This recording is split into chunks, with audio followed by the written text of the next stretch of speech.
지금은 추운 겨울이어야 합니다. 지금 12월이 벌써 됐습니다. 그리고 오늘은 12월 아마 13일인 것 같습니다. 그런데 이상하게 겨울인데도 날씨가 따뜻합니다. 이렇게 따뜻한 날씨가 계속되면은 어떤 나무는 착각을 합니다. 아, 지금 봄인가 보구나라고 생각하고 꽃을 피우기도 합니다. 오늘 본문에서 바로 이런 이상한 나무가 등장합니다. 마태복음 21장 18절과 19절을 천천히 같이 읽겠습니다. 시작. 이른 아침에 성으로 들어오실 때에 시장하신지라 길가에서 한 무화과 나무를 보시고 그리로 가사 잎사귀 밖에 아무것도 찾지 못하시고 나무에게 이르시되 이제부터 영원토록 내가 열매를 맺지 못하리라 하시니 무화과 나무가 곧 마른지라. 지금 본문에서 예수님은 다시 예루살렘 성을 향하여 가고 있습니다. 바로 어제는 예루살렘 성전을 청소하셨습니다.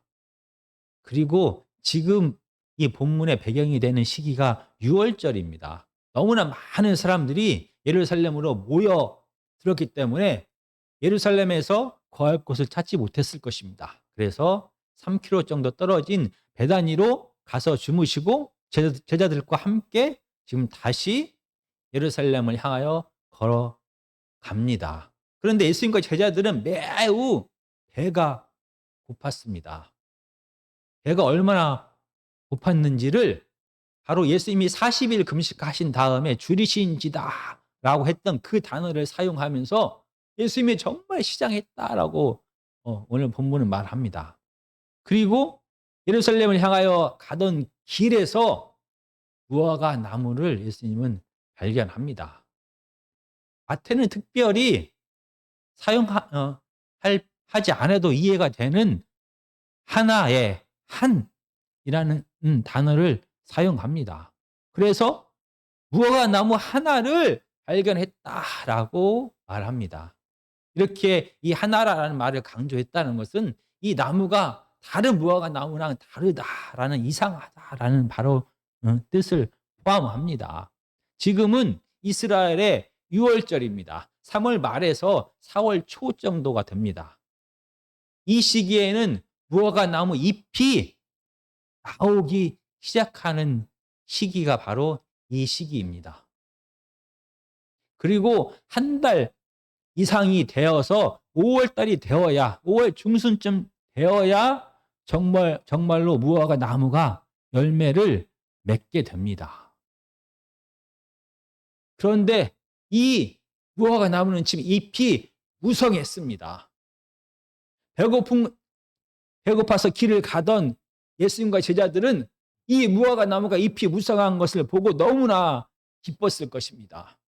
당시에 무화과 나무의 열매는 가난한 사람들의 식량으로 사용되었습니다. 그리고 길가에 심겨져 있었기 때문에 아마 이 무화과 나무의 주인이 없었을 가능성이 더 큽니다. 그래서 이 배고픔을 해결할 수 있다는 기쁨으로 이 무화과 나무 앞에 다가가게 됩니다. 이 같은 사건을 기록하고 있는 마가복음에서는 구체적으로 지금은 무화과의 때가 아니다라는 말을 기록했습니다. 근데 마태복음은 굳이 기록할 필요가 없습니다. 왜냐하면 유태인이라면 당연히 지금 3월 말, 4월 초, 이 6월절 기간에 무화과 나무가 열매를 맺지 않는 시기라는 걸 다 압니다. 그래서 이 시기에는 잎이 무성한 것이 아니라 잎이 피기 시작하는 시기다라는 걸 다 알고 있습니다. 그래서 신기한 마음으로, 기쁜 마음으로 이 무화과 나무 앞에 갔습니다. 그래서 이 무성한 잎이 있는 무화과 나무 속에서 풍성한 열매를 기대했습니다. 그런데 무화과 나무에서 열매를 전혀 찾을 수가 없었습니다.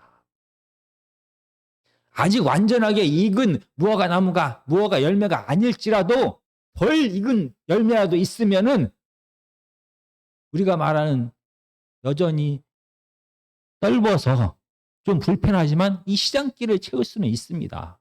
그런데 잎은 이렇게 무성하여 분명히 잘 익은 무화과 나무를 기대했는데 덜 익은 무화과 나무가 자라고 있지도 않았습니다. 무화과 열매가 전혀 없었습니다.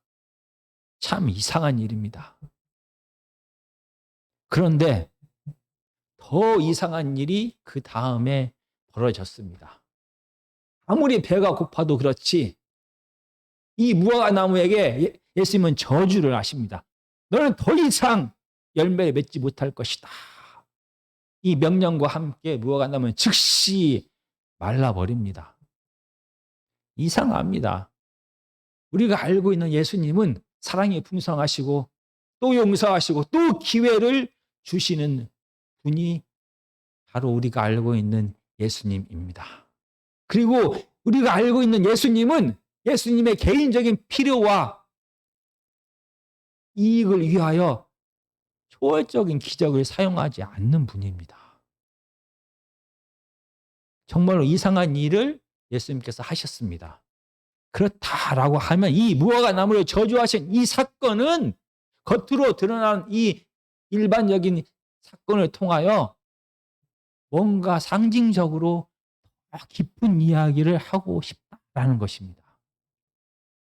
지금 우리가 보고 있는 마태복음 21장은 바로 예루살렘으로 입성하시는 예수님의 사건을 기록합니다. 그러면서 구체적인 각각의 세 가지의 사건을 기록하면서 그 의미가 이 실질적으로 벌어진 일 말고 더 깊은 상징적인 의미가 있다라는 것을 말합니다. 새끼 나귀를 타고 예루살렘으로 입성하신 사건, 성전을 청소하신 사건, 그리고 오늘 본문에 나오는 무화과 나무를 저주하신 사건은 있는 일을 그대로 기록했음에도 불구하고 그 안에 깊은 의미를 담고 있습니다. 그리고 우리가 구약에서 본 많은 선지자들은 평소와 다른 행동을 함을 통하여 하나님의 뜻을 이스라엘 백성들에게 전했습니다. 구체적으로 하나만 살펴보면 이사야 20장 3절입니다. 이사야 20장 3절은 이렇게 말합니다. 여호와께서 이르시되 나의 종 이사야가 3년 동안 벗은 몸과 벗은 발로 다니며 애국과 구스에 대하여 징조와 예표가 되었느니라. 바로 하나님의 선지자 이사야에게 3년 동안 벗은 몸으로 벗은 발로 다니라라고 명령합니다. 평소와 다른 이상한 행동을 통하여 이스라엘 백성들에게 하나님의 뜻이 무엇인지를 보여주었습니다. 마찬가지입니다. 평소와 다른 예수님의 이상한 행동을 통하여 지금 이 사건이 무화과 나무가 마른 사건이 무화과 나무를 저주한 사건이 더 깊은 의미를 가지고 있다라는 것을 보여줍니다. 그러면 정말 예수님께서 말씀하시고 싶었던 이 무화과 나무가 마른 사건이 말하고 싶은 더 깊은 의미가 무엇입니까? 우리가 구약성경 미가서 7장 1절에서 4절입니다. 제가 읽어보겠습니다. 재앙이로다 나여 나는 여름 과일을 딴 후와 포도를 거둔 후 같아서 먹을 포도송이가 없으며 내 마음에 사모하는 처음 익은 무화과가 없도다. 경건한 자가 세상에서 끊어졌고 정직한 자가 사람들 가운데서 없도다. 우리가 다 피를 흘리려고 매복하며 각기 그물로 형제를 잡으려 하고 두 손으로 악을 부지런히 행하는도다. 그 지도자와 재판관은 뇌물을 구하며 권세자는 자기 마음의 욕심을 말하며 그들이 서로 결합하니 그들의 가장 선한 자라도 가시 같고 가장 정직한 자라도 찔레 울타리보다 더하도다. 그들의 파수꾼들의 날 곧 그들 가운데 형벌의 날이 임하리니 이는 그들이 요란하리로다. 그리고 예레미야 8장 13절입니다. 여호와의 말씀이니라 내가 그들을 진멸하리니 포도나무에 포도가 없을 것이며 무화과 나무에 무화과가 없을 것이며 그 잎사귀가 마를 것이라. 내가 그들에게 준 것이 없어지리라 하셨나니. 지금 구약에서 무화과 나무는 이스라엘 백성을 말합니다. 그리고 방금 전에 읽었던 것처럼 이 예언서에 기록된 이스라엘 백성들은 하나님의 말씀에 순종하지 않는 자들이었습니다. 그들은 전적으로 타락을 했습니다. 심지어 하나님의 성전을 거래하는 강도의 소굴로 만들어 버렸습니다.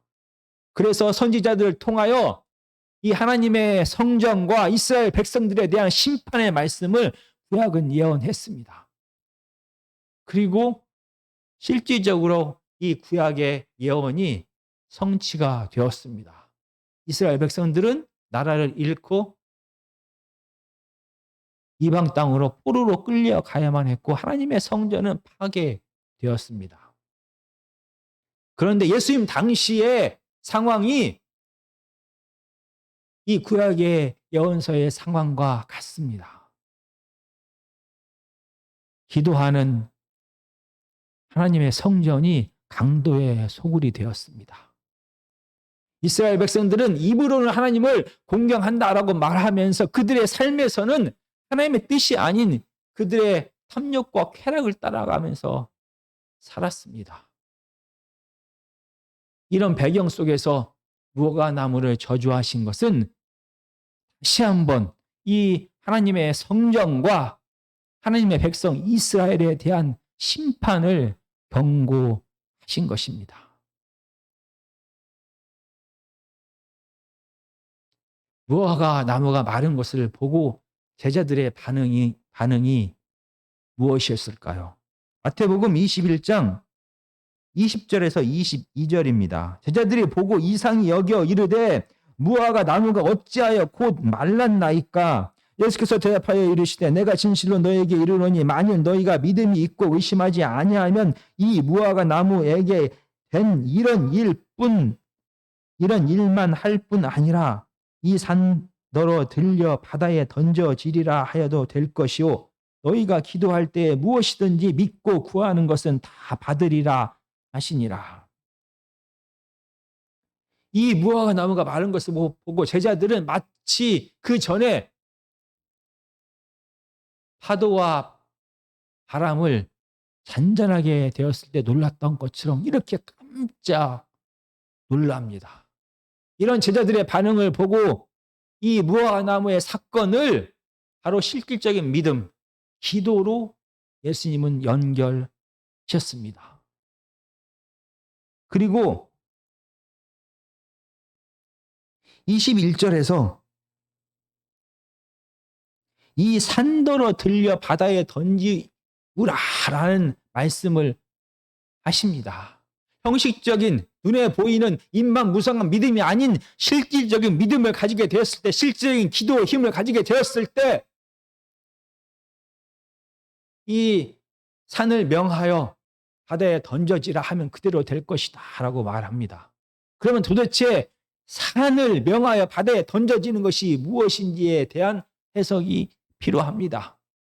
그래서 어떤 사람들은 이 산은 예루살렘 성전이 있는 시온산을 말하는 것이고 바다에 던져진다는 것은 심판을 받게 될 것이다 라는 것을 말한다라고 해석합니다. 그런데 분명히 21절에서 무화과 나무에서 된 이런 일만 할 뿐 아니라 이미 그 일, 예루살렘 성전이 파괴될 것이다 라는 예언은 바로 무화과 나무의 잎이 마른 것을 통하여 이미 말씀하셨습니다. 그런데 또 똑같은 이야기를 산이 바다에 빠지게 될 것이다 라는 이야기를 할 필요가 없습니다.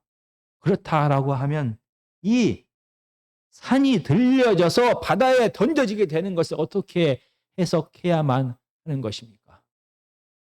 이는 마치 낙타가 바늘 귀에 들어가는 것, 바로 불가능한 일을 말할 때 이스라엘 백성들이 이렇게 얘기했습니다. 이건 도저히 인간으로 할 수 없는 일이야 라고 말할 때 낙타가 바늘 귀로 들어가는 것 마찬가지입니다. 산이 들려서 뿌리 뽑혀서 바다에 들어가는 것은 인간의 능력으로 도저히 할 수 없는 불가능한 일이다라는 것을 말합니다. 그래서 실질적인 믿음을 가질 때, 실질적으로 하나님 앞에 간구하는 마음으로 기도했을 때 이 불가능한, 인간의 능력으로 불가능한 일이 가능하게 될 것이다 라고 오늘 본문은 말합니다. 그리고 구체적으로 다시 한번 이 기도의 능력, 실질적인 믿음의 능력에 대하여 22절에서 너희가 기도하는 하고 의심하지 않으면 무엇이든지 어떤 것이든지 구하면 다 받게 될 것이다 라고 다시 한번 실질적인 믿음, 기도의 능력에 대하여 강조합니다. 그런데 우리는 잘 알고 있습니다. 성경 어디에서도 이 구하는 모든 것을 다 주시겠다라는 것, 이 모든 것이 우리의 욕심에 따라 구하는 것까지 포함된다라고 말하지 않습니다.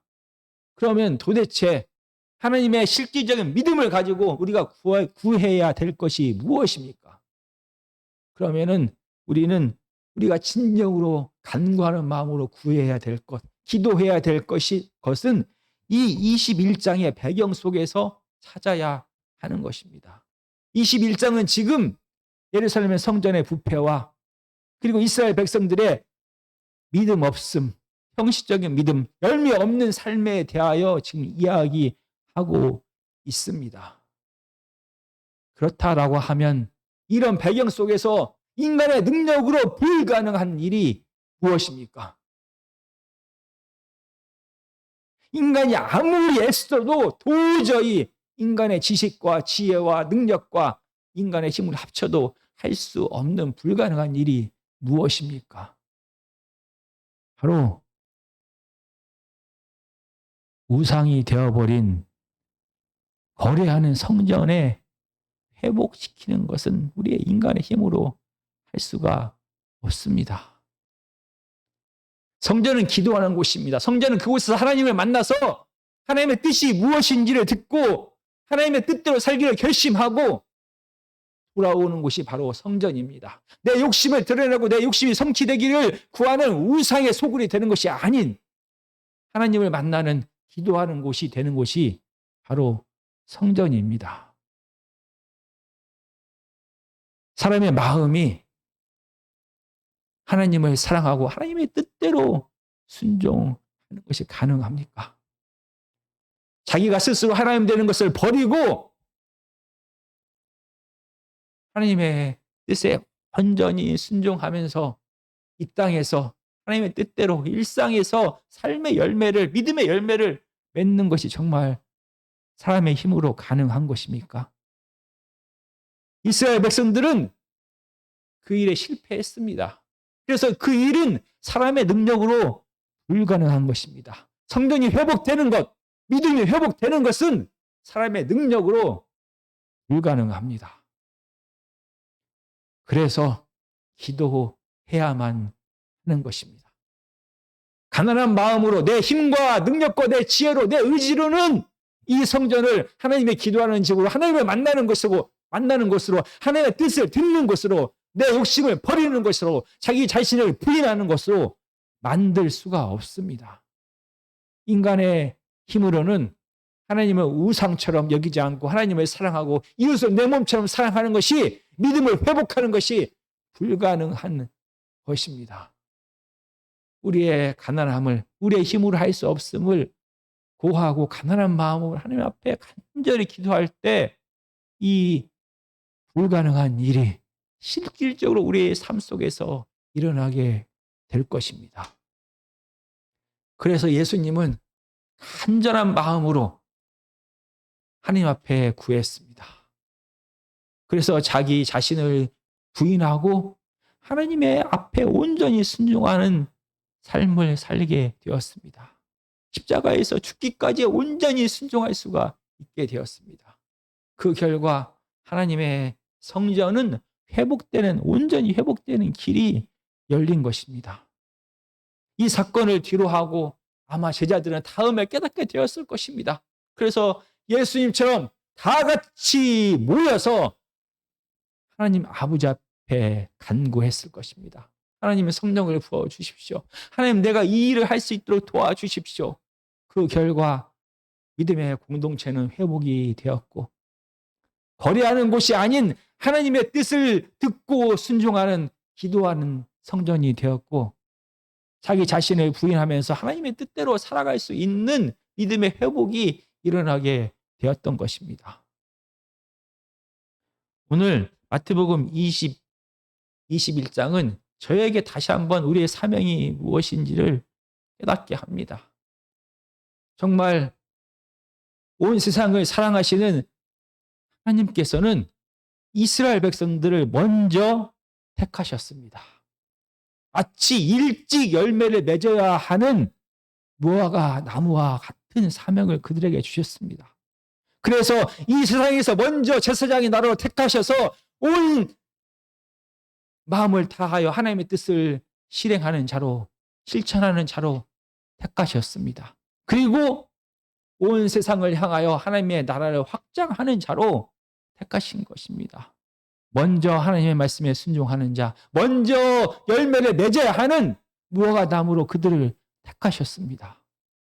그런데 이스라엘 백성들은 이 사명에 실패했습니다. 그들은 입으로는 마치 무성한 잎을 가지고 있는 무화과 나무처럼 하나님에 대해서 계속 얘기하고 하나님 앞에 나가서 예배를 계속 드렸습니다. 그러나 그들의 삶은 전혀 열매가 없었습니다. 그들의 일상에서 하나님의 뜻이 아닌 자신의 욕심과 자신의 쾌락을 위해서 살아가는 삶을 살았습니다. 이스라엘 백성들이 실패한 일찍 열매를 맺는 무화과 나무의 사명을 하나님은 예수님한테 주셨습니다. 정말 예수님은 이 땅에 사람으로 오셔서 늘 가난한 마음으로, 겸손한 마음으로 하나님 앞에 구했습니다. 성령의 충만함과 성령의 인도하심을 따라서 순종하면서 자기를 부인하는 삶, 그래서 실질적으로 이 땅에서 온전한 열매를 맺는, 믿음의 열매를 맺는 모습으로 살아갔습니다. 정말 그 하나님께서 우리에게 먼저 은혜를 부어주셨습니다. 그래서 우리가 먼저 하나님의 자녀가 되는 은혜를 받게 되었습니다. 우리가 먼저 하나님의 자녀가 되었다는 것은 바로 일찍 열매를 맺어야 하는 무화과 나무의 사명이 우리의 사명이라는 것입니다.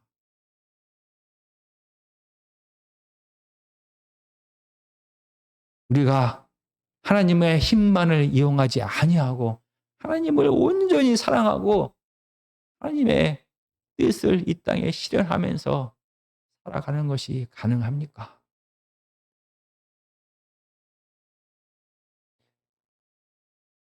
우리의 필요와 우리의 이익이 먼저인 사람들이 모인 곳이 교회입니다.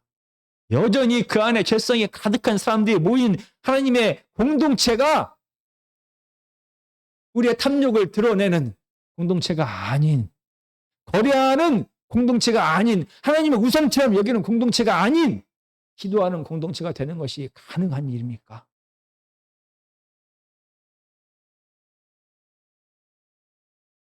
많은 사람들은 하나님에 대하여 이야기합니다.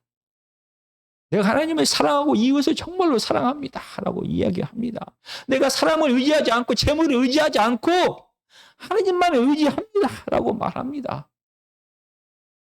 그런데 일상에서 어떤 일이 생겼을 때 정말로 하나님을 의지하십니까? 정말로 하나님이 아닌 사람과 하나님이 아닌 재물을 의지할 때가 너무 더 많습니다. 내가 더 많은 사람들을 알면, 내가 더 많은 권력자를 알면, 내가 더 많은 재물이 있으면 당장 이 문제가 그냥 해결이 됩니다.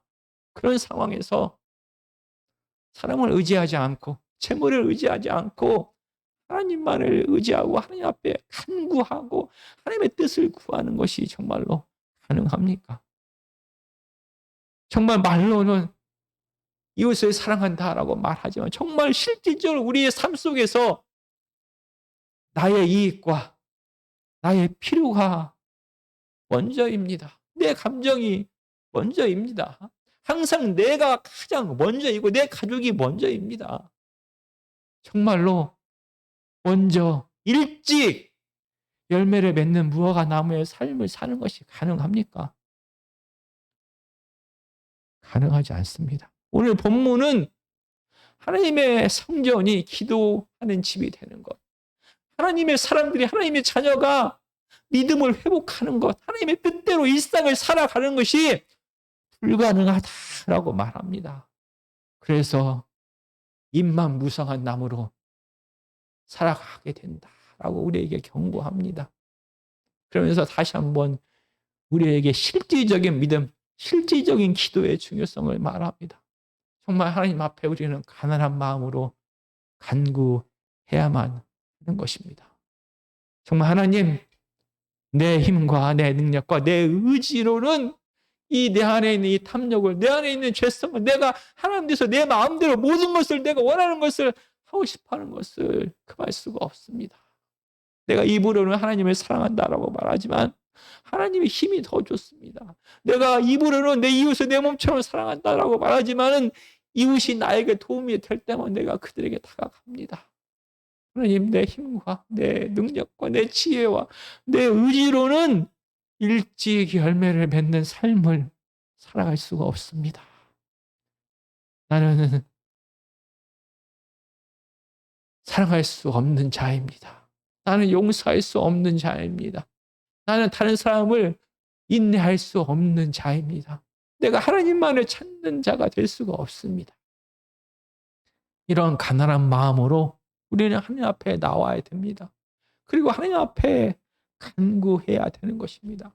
어린아이와 같이, 갓난 어린아이와 같이 간구하는 자에게 하나님께서 임하십니다. 하나님께서 그와 함께 하십니다. 그래서 성령의 동행함을 통하여 성령의 힘으로 정말 내 뜻이 아닌, 내 감정이 아닌, 내 생각이 아닌, 내 이익이 아닌, 내 필요가 아닌 하나님의 뜻에 순종하는 삶을 살아갈 수가 있는 것입니다. 하나님의 공동체가 각자의 탐욕을 드러내고 성취하는 공동체가 아닌 진짜 기도의 공동체가 되는 것은 성령께서 함께 하실 때만이 가능합니다. 정말 우리 아멘교회가, 우리 아멘교회 모든 성도님들에게 주신 사명이 바로 이렇게 일찍 열매를 맺는 무화과 나무의 사명을 주셨다는 것을 늘 기억했으면 좋겠습니다. 그래서 우리의 힘으로 할 수 없게 매일 매 순간마다 하나님 앞에 간구하는, 그래서 하나님의 도움을 구하는, 그러면서 점점 하나님의 사람으로 성장해 가는 우리 아멘교회 성도님들이 다 되시기를 간절히 기도드리겠습니다.